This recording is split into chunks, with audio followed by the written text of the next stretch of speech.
Hello, my name is Kado, and I'm going to walk you guys through my Tempe Town Lakeside library. Initially, the library started off as a sort of task designed to pull inspiration from a children's book. My book I chose was The Little Old Lady Who Lived in a Shoe. When I started the design process, I'm like, oh, I wanted a design that looked like a shoe, that resembled a shoe. But the design itself was so rigid that it just did not work with the site in general. So what I decided to do was try to design something that was a little bit more tailored to the Sonoran Desert. So what you'll see here is on one side of the building, there's the lake.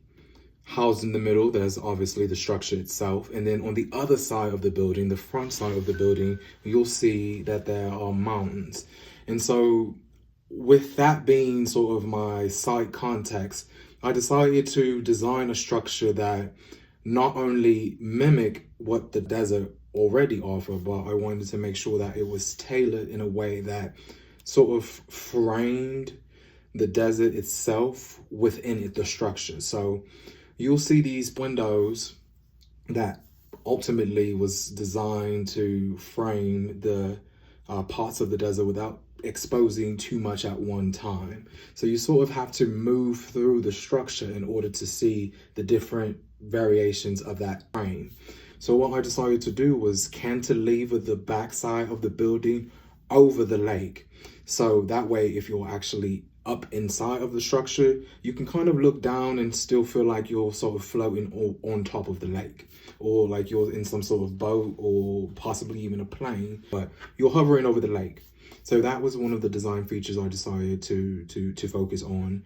But then also I wanted to make sure that the design was passive. I wanted to orientate the building that way light was only able to come in at the most beneficial time of the day.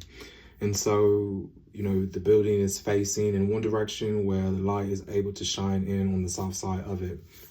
But obviously, that's not just for aesthetic, but it's also to make sure that the building is able to retain the most amount of energy throughout the day. So you'll see here, the building doesn't have traditional 90-degree angles. That was to kind of highlight the sort of desert itself. The mountains are not, you know, at perfect 90-degree angles. They sort of curve up and down, in and out. And so I wanted to utilize that throughout line features.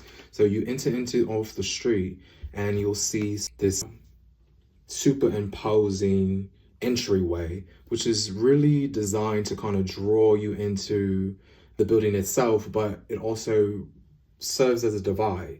And this sort of entry corridor or vestibule is meant to sort of guide you into the structure itself. So you'll see a lot of weaving in and out with the sidewalks. There's a lot of curves there. I wanted to make sure that the sidewalks sort of served as a soft or subtle guide. So there's terrazzo inspired paint on the concrete itself. The sidewalk kind of leads you into the building where the floors are entirely covered in terrazzo. And the purpose of that was to not only highlight the color scheme of the desert itself, but it was also meant to focus on the many ways that the design can kind of blend into the site. I didn't want anything that was, you know, super imposing or force the site to kind of change for it. I wanted to make sure the design was meant to look as though it came out of the landscape itself. So I do hope you guys enjoy, and this is my Tempe Town Lakeside Library.